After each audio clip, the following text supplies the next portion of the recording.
Bonjour et bienvenue dans ce nouvel épisode du Shadowscast. Et oui, enfin un nouvel épisode, car sachez qu'il nous a fallu lutter pour accoucher de cette émission. Nous avons navigué entre annulation de dernière minute, planning professionnel envahissant et maladie pour réussir à reprendre le chemin des micros envers et contre tout, à croire que nous étions maudits, peut-être même qu'une sorcière nous avait jeté un sort. Alors, pour apaiser son courroux, nous avons décidé de consacrer cet épisode à cette figure archétypale du folklore horrifique qu'est la sorcière. Pour ce faire, je suis bien sûr accompagné de celui qui, s'il était une sorcière, serait celle qui porterait le plus de vêtements noirs, tout en pratiquant la magie la plus blanche qui soit, parce qu'il n'est que gentillesse et bonté d'âme.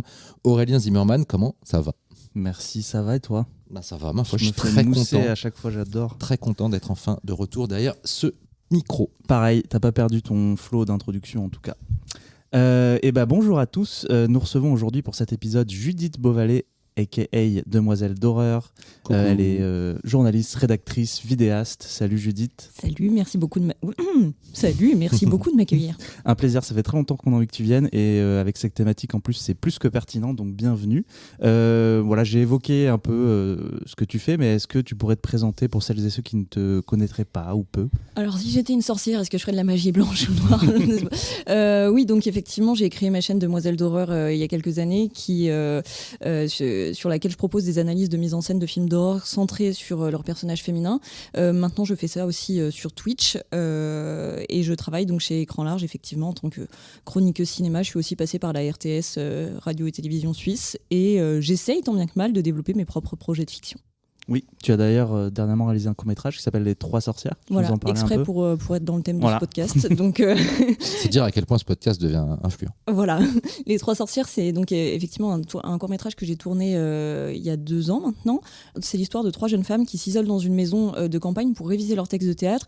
Cette scène, c'est la scène des sorcières dans Macbeth, et au fur et à mesure qu'elles répéteront leur texte, elles commenceront à entendre des bruits dans la maison qui vont se produire et qui correspondront au didascalie de la scène.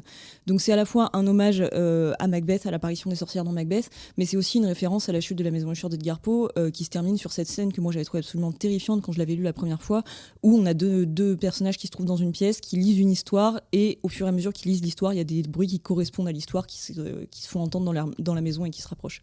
Du coup, comment tu as vécu cette première vraie réalisation Oui, alors c'est parce que du coup, j'avais déjà fait des courts-métrages qui sont sur Shadows. D'ailleurs, mon court-métrage de fin d'études qui s'appelle Beautiful Injuries et un icône qui s'appelle Roller Ghost. Mais là, c'est la première fois que j'avais la chance de travailler avec une production. Et pour moi, ça s'est déroulé de la manière vraiment la plus idéale possible. C'est-à-dire que j'avais écrit ce scénario au sortir de l'école il y a longtemps et j'avais pas réussi à en faire quoi que ce soit parce que je connaissais pas grand monde, surtout pour produire du genre. En plus, c'est vrai que moi, en école de cinéma, en tout cas, moi, ma promo, on nous avait beaucoup dit, si vous voulez vous adresser aux prods qu'on connaît, qu'il y a autour de vous, etc., vous faites de la comédie et point barre. Donc, j'étais un petit peu emmerdée. Donc, je n'avais trouvé personne. Et en fait, j'ai développé ma chaîne YouTube. Là, j'ai commencé à me faire des contacts et avoir un peu plus de visibilité. Et en fait, c'est mon producteur, Dayan Walid, de la production 3 jours de marche, qui est spontanément venu vers moi en me demandant si j'avais envie de faire de la fiction. Je lui ai dit, écoute, ça tombe bien, j'ai ce scénario. Et il a dit banco, donc ça c'est vraiment c'est idéal quand ça se passe comme ça en fait pour une première production. Moi j'ai quasiment pas eu à chercher. Enfin après un certain temps, quelques années de brouillard, on va dire, on est venu spontanément vers moi, donc ça c'est vraiment l'idéal. Et c'est vrai que c'est quand même un confort qu'on n'a pas du tout, enfin que moi j'avais pas sur les films que j'avais autoproduits avant. C'est-à-dire que déjà c'était pas mes propres thunes et c'est pas moi qui gère énormément de choses de régie, d'assistanat réel et tout. Alors même si j'étais pas seule sur mes cours autoproduits, c'est vrai que là d'avoir une prod qui encadre le truc, ça fait tellement de bien. J'espère recommencer. Diana qui en fait des bisous. Ouais, voilà ce que j'allais dire, qui était venue sur l'épisode Folk Horror. Tout à fait. La boucle est bouclée. Trop cool. Et on a une petite question pour toi, je pense. Oui, du coup, on va même aller encore un peu plus loin que ton court-métrage, ton appétence pour l'horreur, puisque c'est vraiment... par rapport à d'autres invités qu'on a pu avoir, c'est vraiment la façon dont tu as percé et c'est la thématique que tu visites depuis le début. Pourquoi ? Comment ça t'est venu ? À quel traumatisme ça remonte ? Ouais, non, en fait, c'est vraiment le bon terme, à quel traumatisme ça remonte, parce qu'en fait, je m'aperçois au fur et à mesure que je réponds à cette question à diverses occasions que c'est vraiment justement les choses qui m'ont traumatisée entre guillemets quand j'étais enfant qui sont devenues des fascinations en fait. C'est vraiment c'est en ça que c'est pas des vrais traumatismes, on va dire, en tout cas des traumatismes de cinéma. Je l'identifie. Alors, il y a eu La Mouche, certes, de Cronenberg, où vraiment, là, c'est le premier film où j'ai demandé à mes parents, écoutez, il faut qu'on arrête, je pense. Il y a eu aussi La Nuit du Chasseur, ça, pour le coup, que mon père m'a montré quand j'étais gamine et qui m'a. En plus, je pense que j'avais un âge. Mon frère et moi, on avait un âge pas très loin des deux enfants du film à cette époque. Et en fait, j'ai vraiment vécu le film de manière viscérale et je l'ai trouvé fascinant, mais il m'a dérangé comme aucun film ne m'avait dérangé jusque-là. Donc de là est venue une fascination. Et de l'autre côté, j'avais ma mère aussi qui était, elle, déjà passionnée de littérature gothique et de films plus à la Tim Burton, ce genre de choses, et qui m'a initiée à cet univers-là aussi. Et qui aussi, parce que ça c'est pas du cinéma, mais ça a beaucoup joué, nous lisait des histoires à table les soirs où mon père n'était pas là, et lisait notamment des histoires d'horreur, et dont certaines m'ont traumatisée aussi. Donc il y a un peu eu cette convergence de fascination, de peur et en même temps d'attirance pour l'horreur qui n'est jamais repartie. À quel moment tu as eu un déclic en mode je vais en faire mon métier, parce qu'aujourd'hui tu bosses dans le cinéma et tu es principalement axé vers ce genre-là, dans ce que tu fais en tout cas? Oui, alors dès que j'ai voulu faire du cinéma, donc quand j'ai compris que je pouvais éventuellement en faire un métier, c'était vers la fin du collège, je pense à peu près, donc lycée, etc. Même si j'aime tous les genres de cinéma, c'est vrai que j'étais spécialement portée vers celui-là parce que c'était celui que je préférais regarder, tout simplement, qui me passionnait le plus, qui me bouleversait le plus.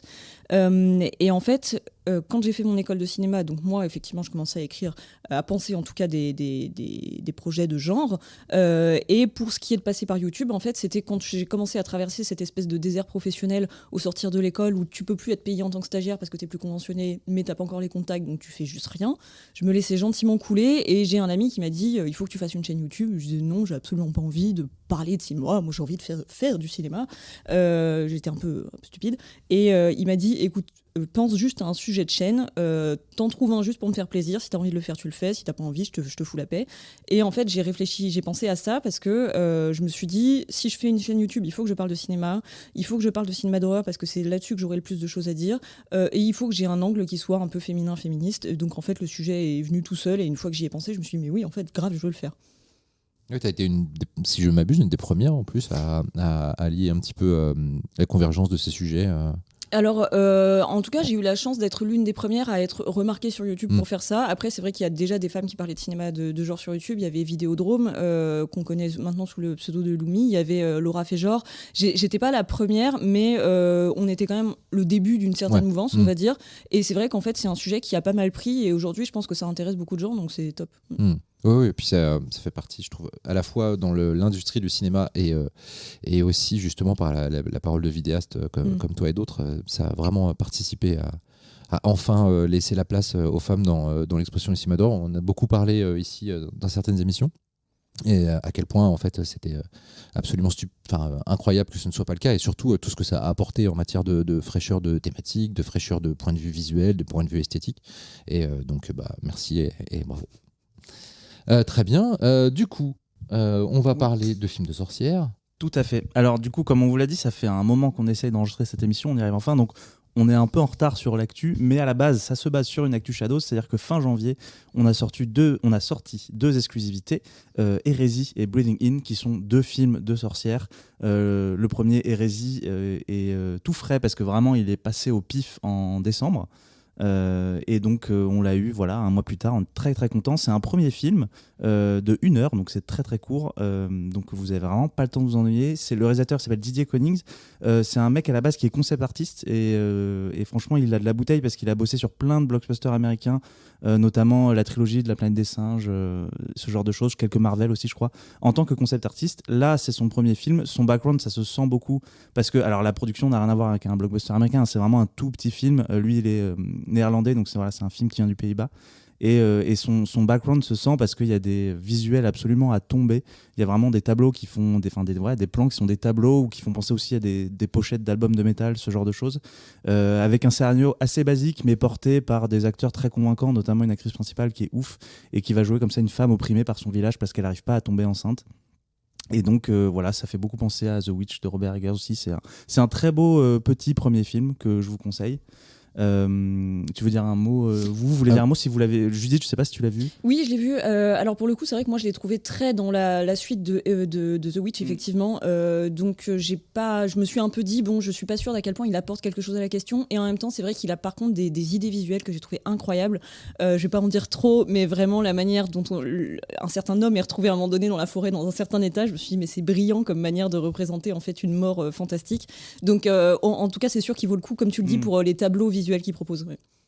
Ouais, non, c'est clair que c'est un film qui est vraiment axé sur son esthétique, mais ce qui est ce qui est bien justement, en fait, c'est que la thématique et tout le mood du film naissent de l'esthétique et pas forcément de son histoire.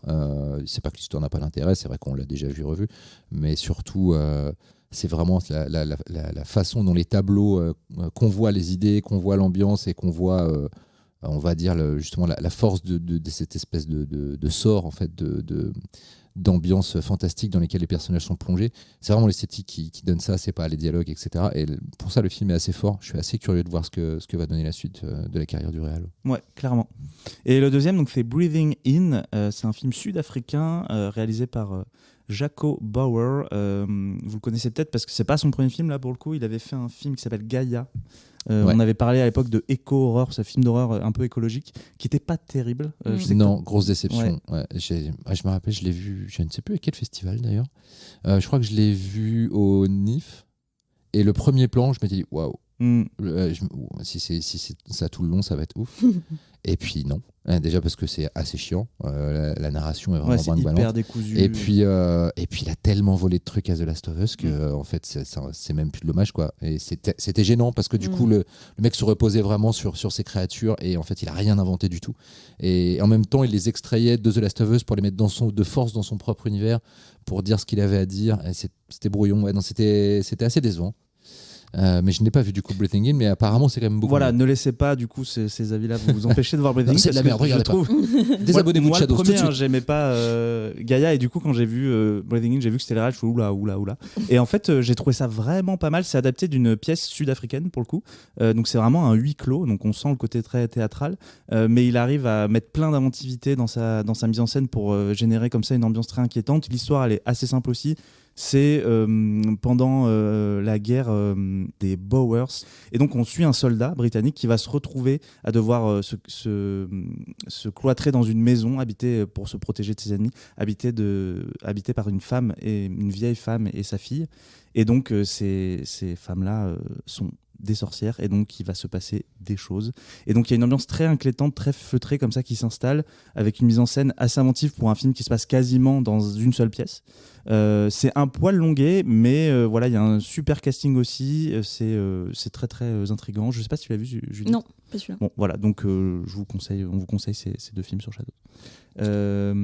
Voilà, est-ce qu'on passe Eh ben, on va passer à nos films. Alors, du coup, petite nouveauté, on va pas utiliser la légendaire machine à choisir les films au hasard, c'est-à-dire notre petit mug avec des papiers pliés dedans. Tout simplement parce que l'ordre chronologique nous paraissait plus pertinent pour évoquer un petit peu l'évolution de la figure de la sorcière au cinéma. Donc, on a donc choisi chacun un film, hein, comme d'habitude, et fatalement, le temps joue contre toi ou pour toi, ça dépend. Judith, tu vas démarrer avec ton film.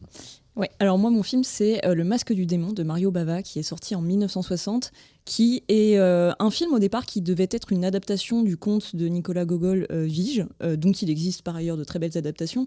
Et en définitive, le scénario qui avait été écrit par Mario Bava ne convenait pas à la prod, qui du coup a fait un petit peu dériver l'histoire vers quelque chose qui ressemble plus du tout au conte original, mais qui est une très belle histoire de sorcière.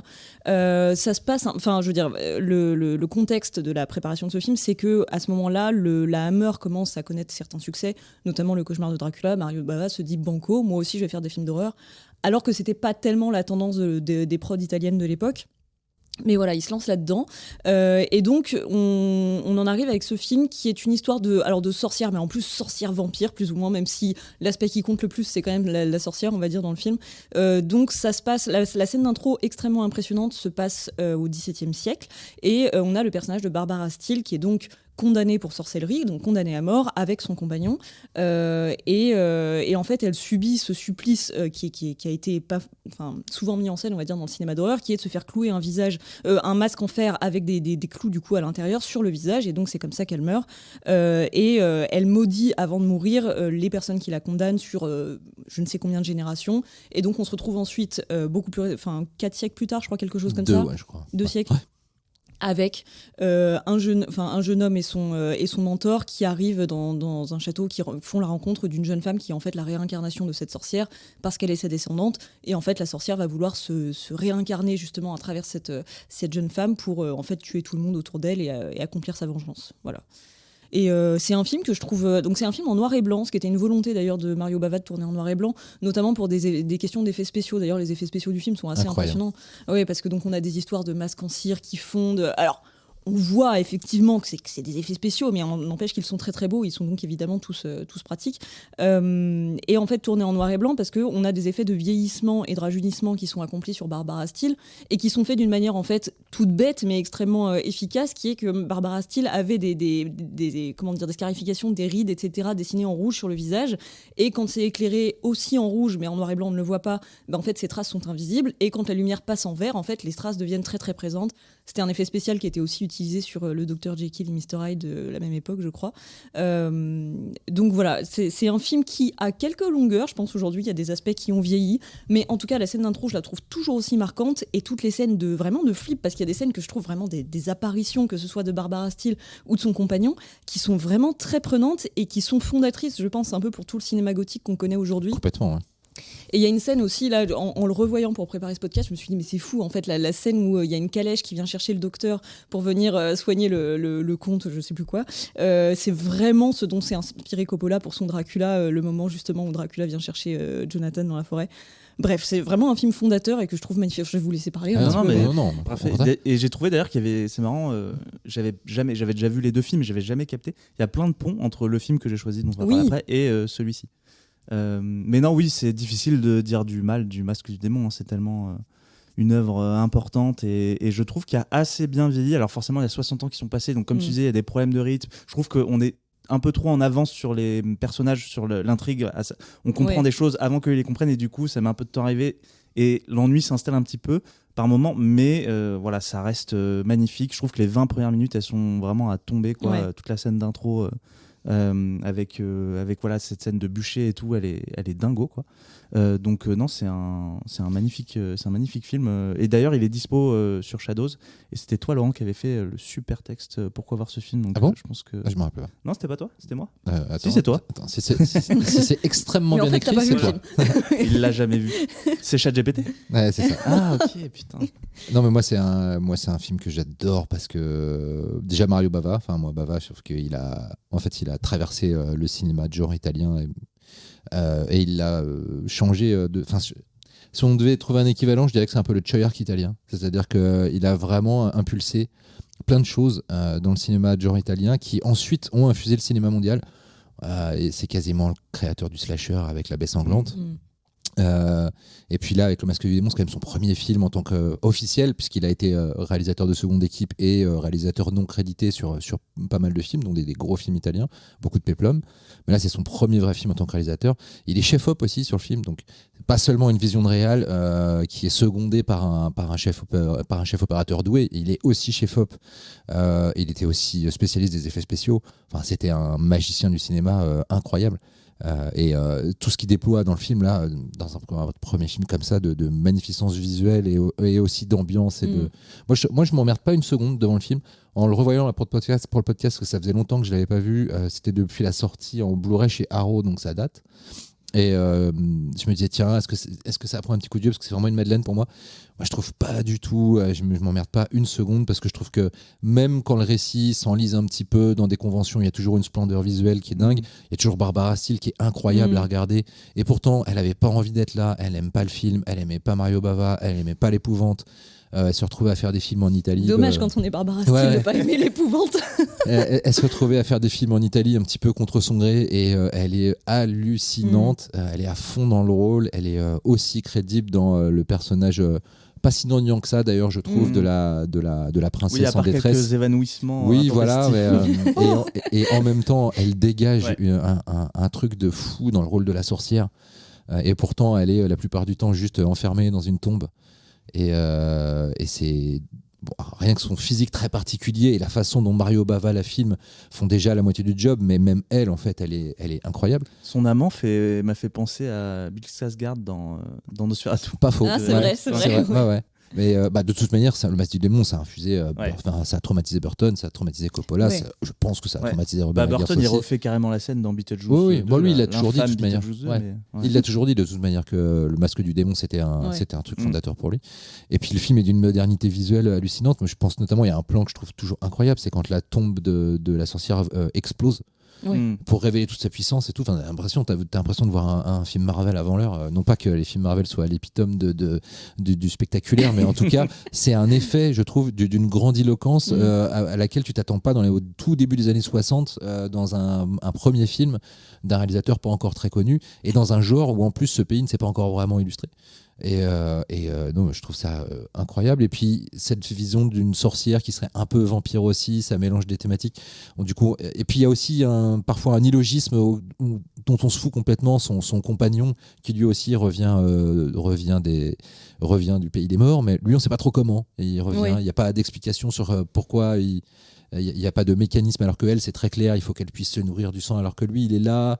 Mais est-ce que c'est juste une présence spectrale ? Non, parce qu'à la fin, il y a un vrai combat physique avec un autre personnage, etc. Donc, mais on s'en fout parce que en fait, le film est tellement te happe vraiment dans ses griffes et c'est une splendeur visuelle du début à la fin. Non, moi, je crois que je m'en lasserai jamais. Et big up parce qu'il y a une attaque de chauve-souris et qui est assez crédible parce que souvent, dans les films de cette époque, ils aiment bien foutre des chauves-souris et tu vois le fil, la marionnette avec un fil. Même dans Suspiria et tout, je me souviens. Et du coup, là, c'est avant tout ça et franchement, elle est crédible. Parce que aussi, ils ont l'intelligence de filmer surtout son ombre plutôt que la chauve-souris elle-même, donc c'est une bonne idée. Ouais. Mais aussi, je pense que c'est important de dire que c'est un film, ça fait partie de ces films d'horreur où on est vraiment du côté des méchants. Alors que en plus, pour le coup, ils sont vraiment présentés comme méchants. Là, on n'est pas du tout dans le trip de la sorcière mais en fait, c'est une femme libre, une femme, enfin si aussi bien sûr, mais au début, c'est très clair que elle veut maudire tout le monde, que elle prête complètement allégeance à Satan, qu'elle veut le mal, que voilà, c'est vraiment une sorcière en mode c'est la grande méchante et il faut la neutraliser. Et pourtant, en fait, au cours du film, c'est évident que elle et son compagnon sont tellement plus intéressants et dégagent des choses tellement plus de charisme, alors que en face, le jeune premier est un peu gnangnan. Le mec, alors c'est pareil, la manière au départ dont ils explosent complètement la tombe pour soi-disant tuer cette chauve-souris, et qu'après ils ressortent en disant oui, non, juste on visitait la crypte, on pensait pas qu'on dérangeait. Ils sont un peu tous agaçants et c'est vrai qu'à la fin, on sent que, comme d'habitude, la bonne morale veut que les méchants meurent et que les gentils gagnent quelque part, mais c'est ce genre de film où on se dit, on sait, réalisateur, de quel côté tu te trouves en réalité, on sait que tu préfères tes personnages de méchants et pour ça il est vraiment assez jouissif. Et s'il fallait rappeler l'importance de Mario Bava dans le cinéma juste mondial, il a quasiment aussi créé le Giallo avec La fille qui en savait trop et 6 femmes pour l'assassin. Il a livré le meilleur Poe Corman-like de tous les temps, je trouve, avec Le corps et le fouet.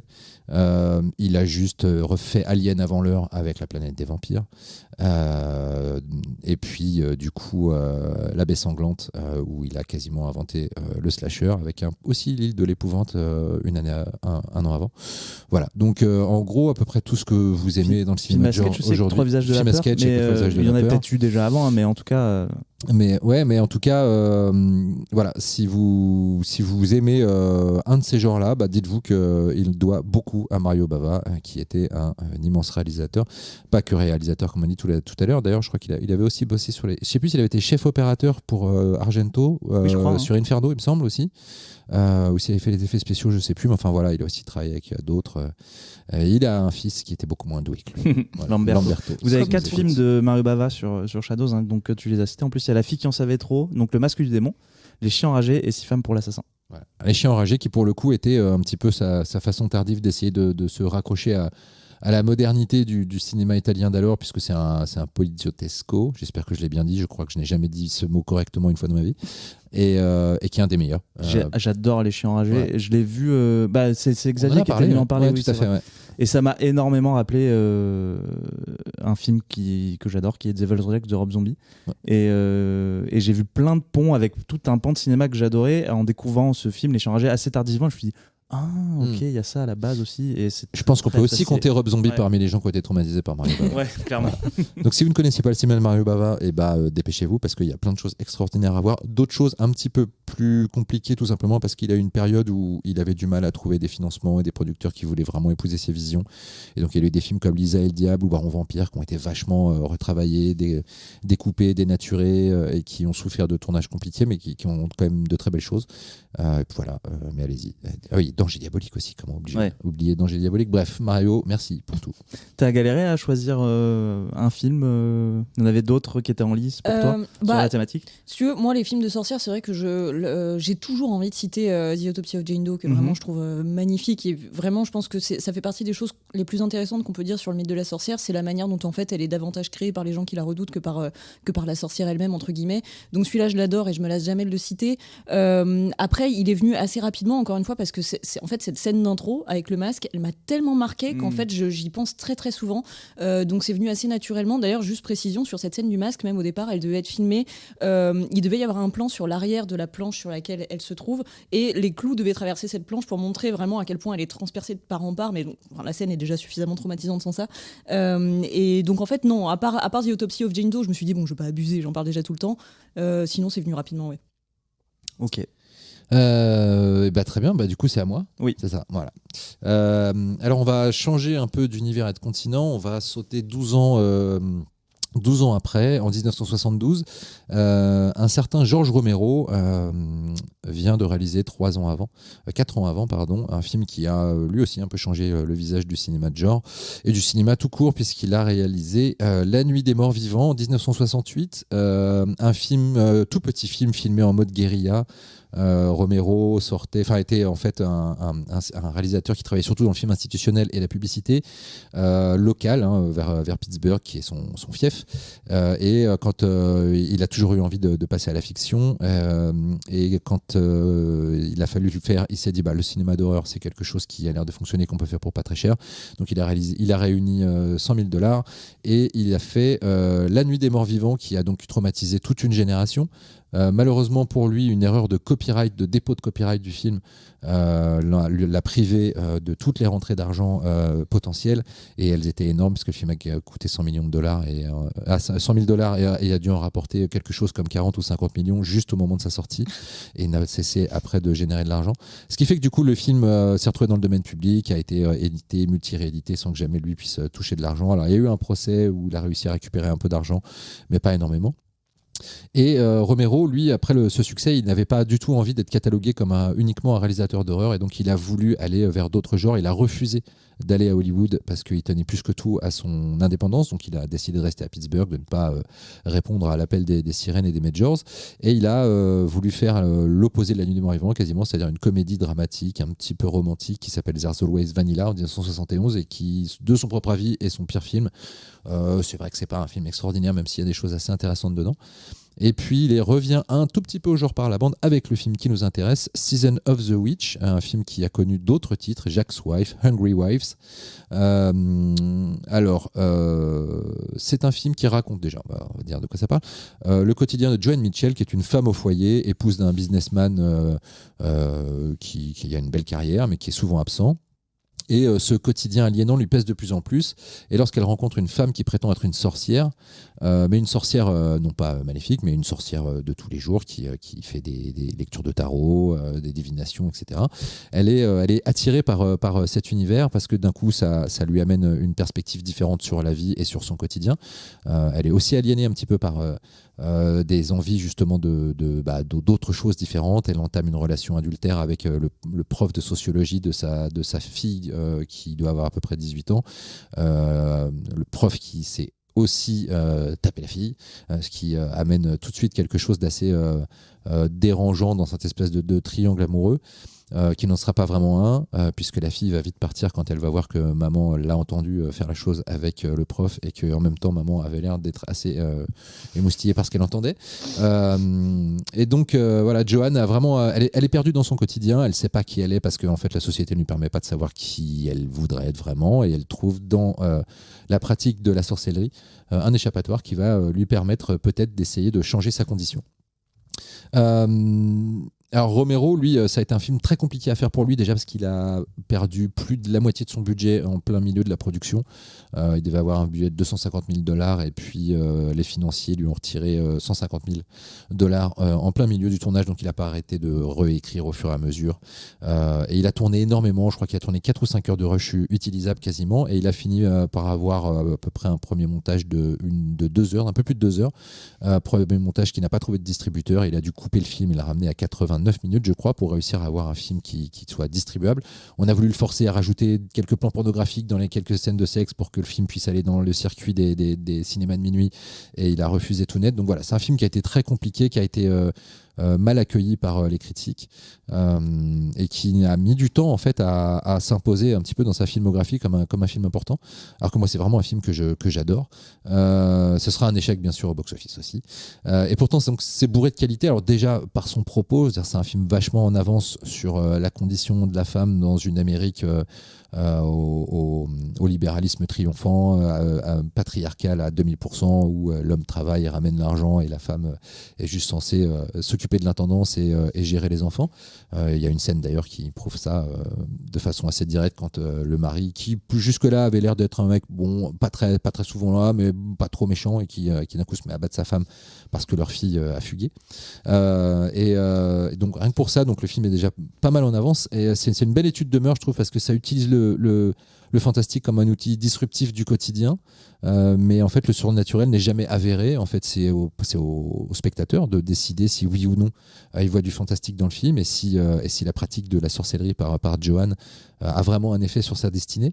Mais du coup il y a une vraie ironie, je trouve, parce que finalement la scène finale, que je ne vais pas révéler pour une fois, je ne vais pas spoiler parce que c'est pas forcément un film que tout le monde a vu et je voudrais laisser la surprise, mais la scène finale est d'une radicalité qui tranche vraiment avec le reste du film, et qui ouvre des perspectives soit d'existence du surnaturel, soit d'une profonde ironie et d'une profonde je cherche mon mot mais je ne le trouverai pas, donc c'est pas grave, mais en tout cas voilà, c'est une fin, je trouve, qui montre une libération d'une violence assez rare, mais en fait cette violence est nécessaire pour sortir de ce carcan qui est immuable, et qui d'ailleurs de toute manière existe toujours aujourd'hui, même si bien sûr les choses ont évolué. On rappelle que les inégalités salariales hommes-femmes et les inégalités de responsabilité des postes, c'est toujours un problème criant dans notre société. Donc le film était extrêmement, je trouve, en avance sur son temps à ce niveau-là. J'aime aussi beaucoup de gens ont reproché au film d'être moche, que la mise en scène était vraiment un peu lambda, random voire.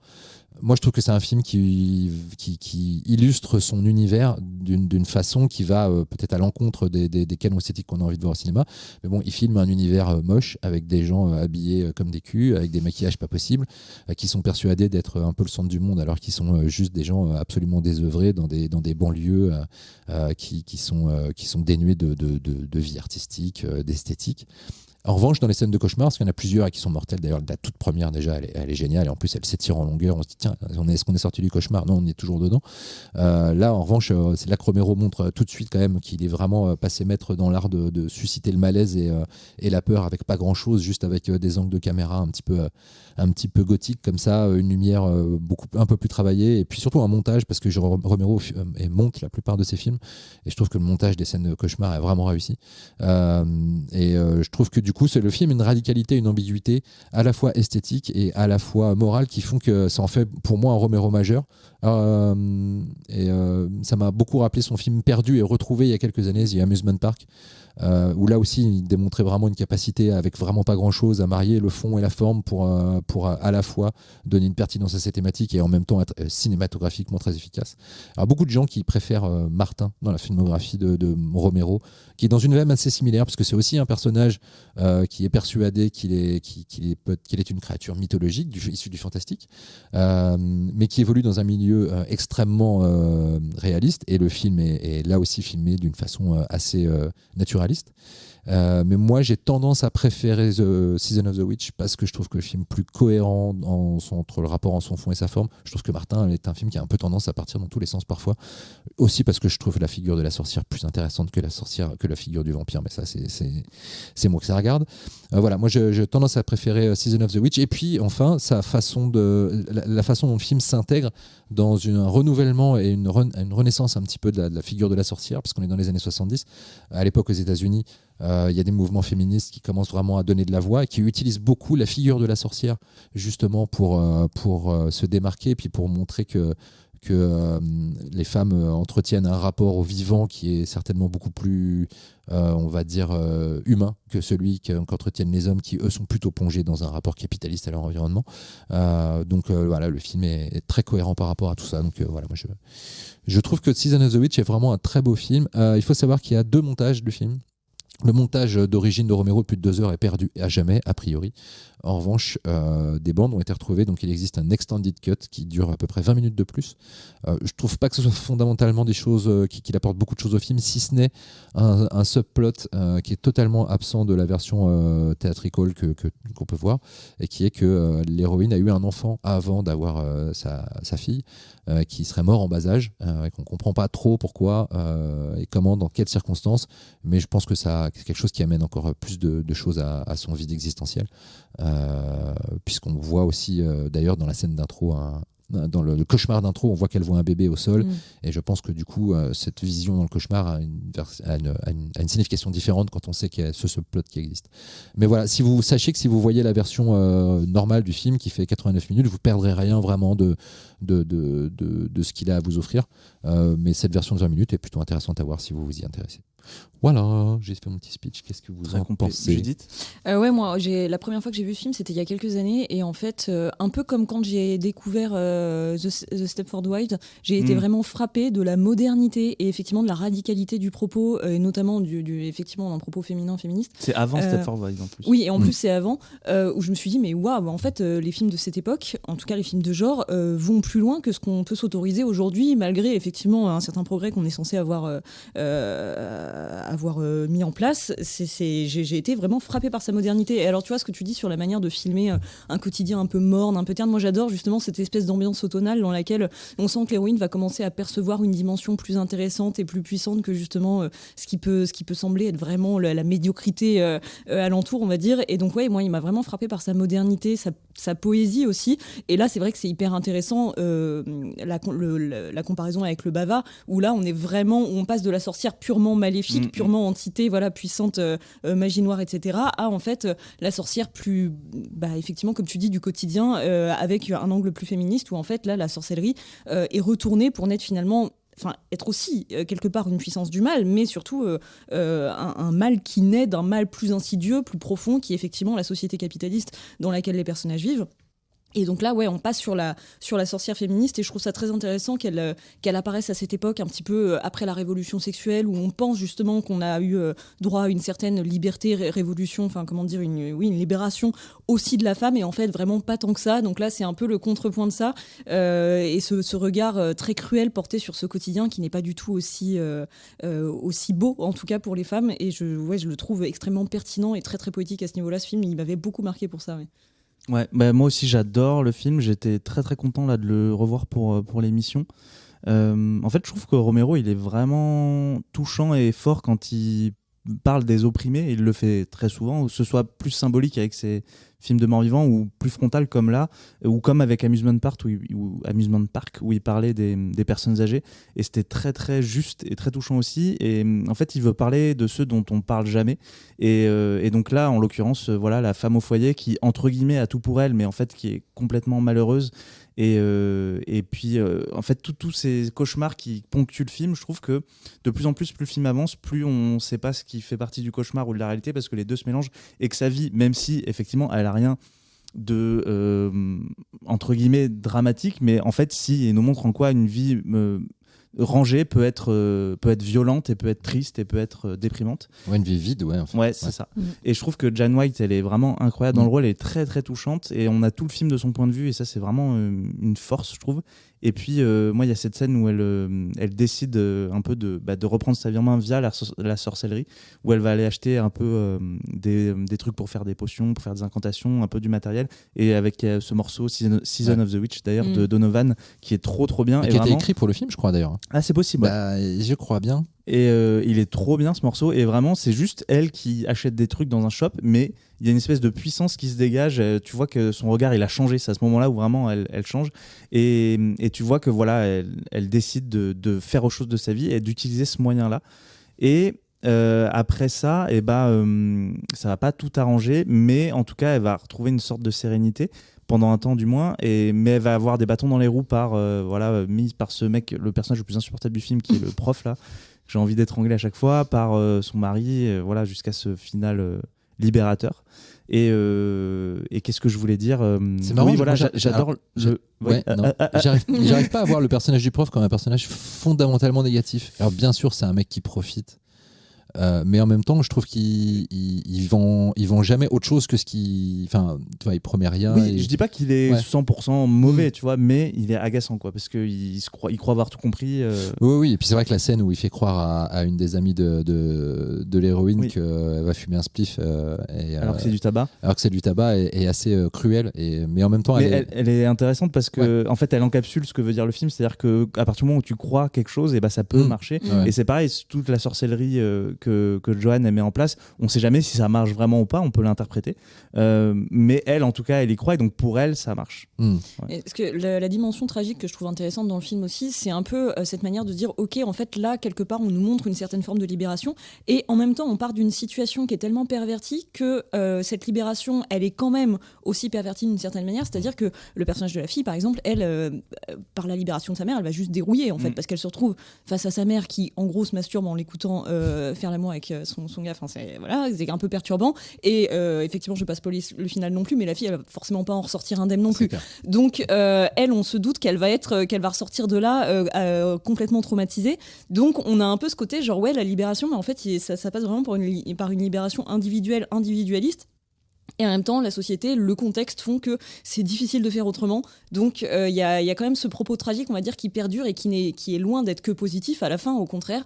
Où on se dit un peu, le problème, c'est que c'est là aussi qu'arrive le personnage de la sorcière, c'est qu'on va vers l'individualisme aussi et vers une forme de mal, de mal, entre guillemets. Quand tes sociétés te poussent t'enferment dans un cadre d'aliénation qui est légalisé, qui est officiel, en fait, c'est un peu la seule façon d'en sortir, c'est de sortir du cadre des lois pour... on pourrait en parler et dire à quel point c'est quelque chose qui est toujours pertinent. C'est aussi un film... Et je me suis trompé juste sur la chanson. Elle n'a pas du tout été faite pour le film. J'ai dit de la merde. Je trouve que c'est aussi un film sur l'incapacité des hommes à se remettre en question. Donc déjà, il y a le mari, il y a le prof. Il y a aussi, à la fin, ces deux flics en voix off qui commentent un crime qui a été commis et qui parlent de Joanne. Et dans leur discours, on sent vraiment qu'il n'y a aucune remise en question en fait, c'est difficile sans spoiler. Alerte spoiler, en fait...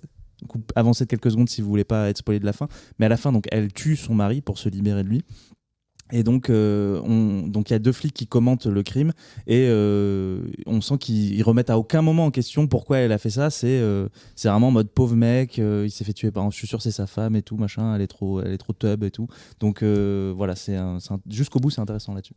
Mais puis alors, du coup puisque tu as ouvert les vannes. Moi, je trouve cette scène de fin assez fascinante, puisque elle raccorde avec tous les cauchemars qu'elle a eus et qui raconte une espèce de home invasion qui la traumatise, et dont on ne sait pas si, pendant tout le film, si c'est quelque chose qu'elle souhaite ou qu'elle redoute en plus.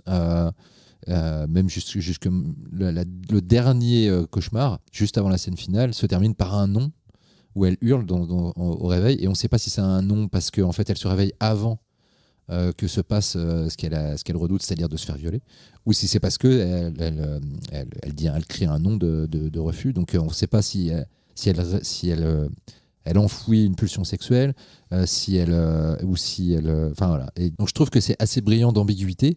Et puis le raccord juste sur cette scène et sur ce qu'il arrive au mari.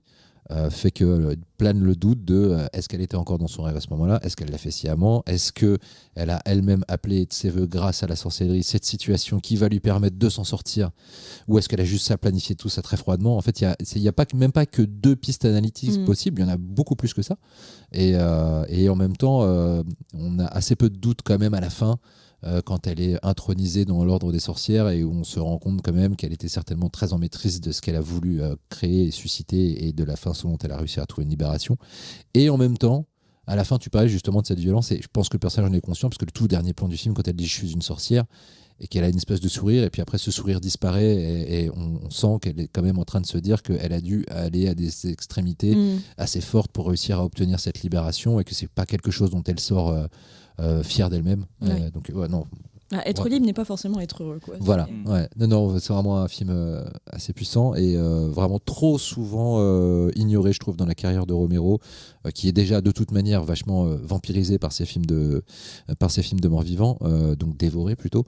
Mais dans les films qui ne sont pas dans ce canon-là, moi je crois que Season of the Witch est peut-être avec The Amusement Park mon préféré. Très bien, très bien. Eh bien, ça nous amène encore pas mal de décennies 40 ans plus tard. Et oui, 40 ans plus tard, avec The Lords of Salem de Rob Zombie. Alors, j'ai plein de choses à vous dire, je vais essayer de ne pas m'en mêler les pinceaux. C'est un film hyper important pour moi. Globalement, moi je suis depuis très longtemps très très fan de Rob Zombie, que ce soit de sa musique ou de son cinéma. Rob Zombie, moi je l'ai découvert en 2005-2006 avec The Devil's Reject.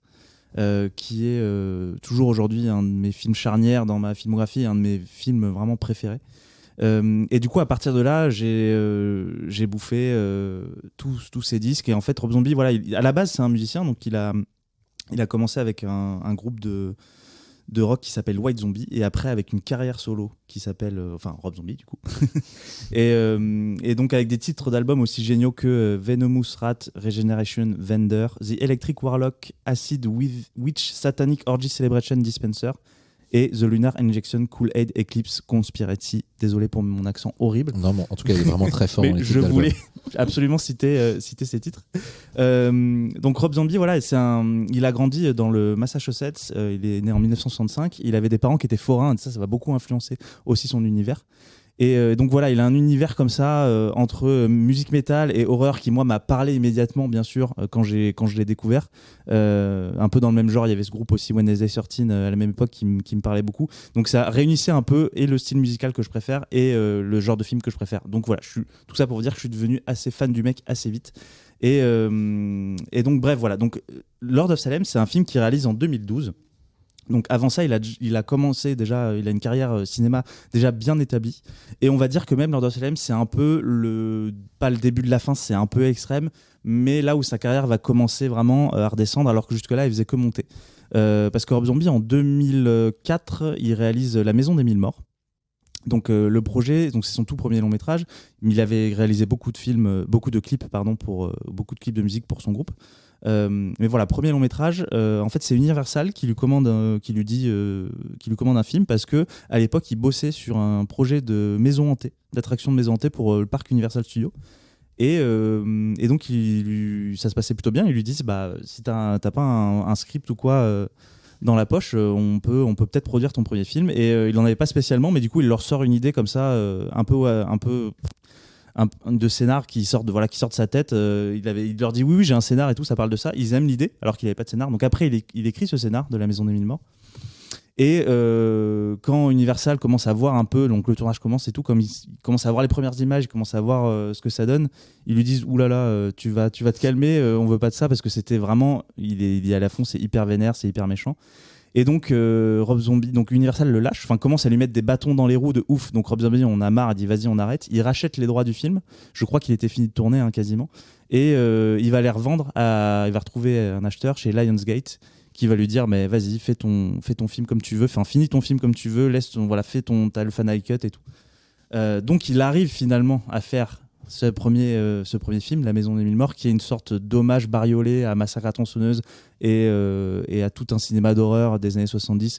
Globalement, toute sa carrière, que ce soit musicale ou cinématographique, elle est imbibée des années 70-80 et de ce côté très grunge, très punk, très Amérique profonde, redneck, freak show. Donc donc c'est un premier film imparfait, mais que moi j'adore plus que tout, mais voilà, je vais pas m'étaler dessus parce que je suis là pour parler de Lord of Salem. Le fait est qu'après, il réalise une suite à ce premier film, une suite à Maison des Mille Morts, qui est The Devil's Reject, qui est un chef-d'œuvre absolu, dont on parlera une autre fois aussi. Et si on veut, te calme. Je vais le choisir à un moment. Voilà, il suffit qu'il y ait une thématique redneck ou quoi. Et je vais faire exprès de pas prendre de bonnes thématiques. Et donc Devil's Reject, qui à partir de ce moment-là, donc le film est quand même un plutôt gros succès, en tout cas aux États-Unis. Il commence à faire parler de lui à l'international. Et il y a tout le monde qui commence un peu, en tout cas les fans de genre commencent un peu à voir en lui peut-être un nouveau maître de l'horreur potentiel, parce qu'il y a une hargne, il y a une démence, dans ces films qu'on n'a pas vu depuis très longtemps, quoi. C'est pas spécialement gore, mais en fait c'est très brutal, c'est très... Oui, c'est vraiment un retour aux 70s, au cinéma des 70s. Exactement, quoi. Et tout simplement cet amour pour le méchant, cet amour pour les personnages complètement déjantés, complètement moisis au fin fond de l'Amérique, qui ont copulé entre eux, et des générations de... Enfin voilà, c'est vraiment le redneck dans son jus plus pur, et on sent qu'il les aime, ces personnages-là, ces white trash, et donc il explore ça dans ses films et dans son univers musical aussi. Donc bref, Devil's Rejects, il se retrouve après donc à faire les 2 remakes de Halloween, que moi personnellement j'adore, mais qui ont beaucoup divisé. Dont on parlera aussi. Bientôt. Et donc, il se bat pas mal. Donc Dimension Film, après le succès de Devil's Rejects, lui propose de faire ce premier remake d'Halloween. Il accepte. Il le fait vraiment, encore une fois, c'est un mec qui fait pas de concessions et qui a beaucoup de mal quand on lui en demande d'en faire. Donc il le fait encore une fois à sa sauce. Donc il met du redneck, du white trash dans son remake d'Halloween. Ça plaît pas forcément à fond à Dimension et aux frères Weinstein qui charcutent un peu le film. Donc il y aura une version Director's Cut qui sortira après en vidéo en France, qui est toujours inédite à ce jour, mais que vous pouvez trouver en import ou sur internet. Et c'est la même chose pour le 2 en fait, quand il lui demande en fait, il était légalement obligé de faire un deuxième film avec Dimension, et Dimension voulait que ce soit Halloween 2. Du coup, Rob Zombie va dire ok, je vais le faire, mais vous allez voir. Et donc pareil, il fait sa tête de mule et il fait un truc. C'était pas lui qui devait le faire. C'était Bustio et Mori. C'était Bustio et Mori, ouais. Et finalement, quand il a vu qu'il pouvait pas se sortir de ce contrat, il a dit bon bah ok, je vais faire Halloween 2, comme ça vous allez arrêter de m'emmerder. Ouais, c'est ça. Mais voilà, il le fait d'une façon détournée, et on va dire qu'il va encore plus corrompre l'héritage de John Carpenter. Alors moi, j'adore, hein, et de toute façon pour moi, les remakes c'est fait pour faire autre chose, donc ça sert à rien de faire exactement la même chose. Et voilà, mais je trouve qu'il est dans le, à aucun moment il crache sur l'héritage Carpenter, même si beaucoup de gens l'ont vu comme ça, mais juste il fait ce qu'il a envie de faire, il fait son film, et il fait un bon gros droit d'honneur à la bienséance, encore une fois. Donc moi j'adore aussi Halloween 2. Donc le fait est que Halloween 2 marche un peu moins bien, et il y a une partie aussi de ses fans qui commencent un peu à lui tourner le dos en mode on va peut-être un peu se calmer. Et donc il décide, il est frustré il reste quand même frustré de son expérience Halloween, même si il a pu faire ses director's cut après coup, et que les films, moi je trouve qu'ils sont pas du tout à renier dans sa carrière. Et il est aussi frustré de plusieurs projets qui ont capoté. Il devait faire un remake de The Blob, il devait faire un film qui s'appelle Tyrannosaurus Rex, un projet assez fou avec un catcheur qui combat des dinosaures qui se fera jamais. Et du coup, il va faire une œuvre très personnelle, beaucoup plus petite production que les Halloween. Donc, il s'appelle The Lord of Salem, qu'il fait avec Jason Blum, sous l'égérie de... Et Oren Peli. Donc, sous l'égérie de Blumhouse. Donc, il y a un film qui a coûté 1,5 million de dollars. Donc, c'est vraiment un tout petit budget. Et donc ce film, pour en venir au fait, désolé, c'était un peu long comme intro et j'étais très excité, mais ce film, donc ça raconte l'histoire de Heidi, qui est incarné par sa femme d'ailleurs, Sherry Moon Zombie, dont on va parler, mais qui est dans quasiment tous ses clips et dans tous ses films. Donc ça se passe dans la ville de Salem, et elle joue une animatrice radio qui reçoit un jour un étrange vinyle envoyé par un groupe de musique qui se fait appeler The Lords. Et quand elle écoute le disque, elle rentre dans un état un peu hypnotique, mais pas seulement elle, parce que quand il passe le morceau à la radio, on voit que toutes les femmes de Salem se retrouvent comme un peu possédées, hypnotisées. Et donc à partir de ce moment-là, sa réalité va se déformer, elle va tomber dans les griffes d'un terrible héritage, et elle va devenir un peu l'indispensable vaisseau d'une prophétie macabre menée par un groupe de sorcières anciennes. Et d'ailleurs, le film s'ouvre sur cette époque de l'Inquisition, avec une scène de sabbat, ouais, voilà, ça, je cherchais le mot. Et voilà, et ces scènes-là, un peu dans le passé, vont venir ponctuer le film. Et d'ailleurs, il y en a une qui est une scène de torture / meurtre de ce groupe de sorcières, de bûchers, et qui rappelle beaucoup, du coup, pour le coup, l'intro du film de Bava, je trouve. Et donc voilà, on va suivre la suite, la chute mentale et la perte de réalité de Heidi. Et donc on est dans un projet, pour le coup je trouve que c'est la première fois que Rob Zombie fait un film aussi atmosphérique, poétique, où le symbolisme des images est vraiment une forte présence, parce que, comme je disais jusque-là, il était un peu plus dans un cinéma très réaliste, très brut de décoffrage. Alors, il avait déjà fait quelques excursions un peu plus métaphoriques, je trouve, notamment dans le Halloween 2, où il y avait des séquences rêvées qui étaient vraiment très très belles et vraiment beaucoup dans la métaphore, dans l'image symbolique, l'image qui va évoquer quelque chose plutôt que vraiment de raconter quelque chose. Et puis voilà, et si on recite aussi son tout premier film, à la fin, la séquence finale, La Maison des Mille Morts, il y avait aussi plein de digressions un petit peu fantasmagoriques. Mais du coup là, il se donne à fond là-dedans. Pour lui, il dit de son film qu'il voulait... C'est un peu comme si Ken Russell avait réalisé Shining. Et effectivement, il y a beaucoup de Ken Russell, il y a du Dario Argento, il y a du Polanski, il y a du Kubrick. Alors, toute proportion gardée, bien sûr, ça reste un petit film avec un tout petit budget. D'ailleurs, on sent que le script de base avait quelque chose de beaucoup plus ambitieux, de beaucoup plus grand, parce que on est quand même à l'échelle d'une ville qui va se retrouver possédée par une malédiction, mais on le suit uniquement via le quotidien de Heidi. Il a coupé pas mal de trucs. Il a coupé beaucoup de trucs. Et donc on fait des allers-retours entre son appartement, entre la station de radio. Il y a assez peu de décors, assez peu de persos, donc on sent le petit budget, mais ça rajoute un côté très intime et touchant au film, je trouve. Et là où on sent les plus grosses différences, c'est quand on lit, il y a une novélisation du film qui a été faite, que moi j'avais lu, et qui était basée sur le script original. Et donc on voit là qu'il y a beaucoup plus de... Il y a beaucoup plus de scènes, notamment il y avait beaucoup plus de séquences à l'époque de l'Inquisition avec les personnages de Sid Haig et Michael Berryman qu'on voit brièvement, mais à la base c'était vraiment des vrais persos qui avaient un peu des axes. Très curieux de la lire, tiens, cette novélisation. Ouais, c'est très chouette.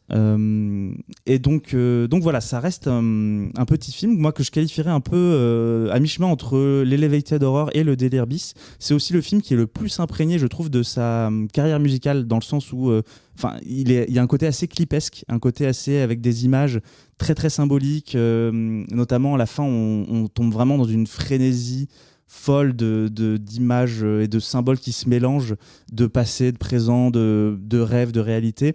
Et en fait il y a plein d'éléments du film qu'on a vu du quotidien de Heidi et tout, qui vont s'immiscer dans une espèce de possession qu'elle est en train de vivre. C'est assez difficile à décrire en fait, mais si on rentre dans le délire, ça peut être assez hypnotique. Et moi je me souviens que c'est un film du coup que j'attendais énormément, et il m'avait vraiment bluffé la première fois. Je m'attendais à un truc plus grand comment dire, je m'attendais pas à un si petit film en fait. Mais aujourd'hui je trouve que c'est une qualité, et il a su surpasser s'adapter à ce manque de budget et être très très créatif.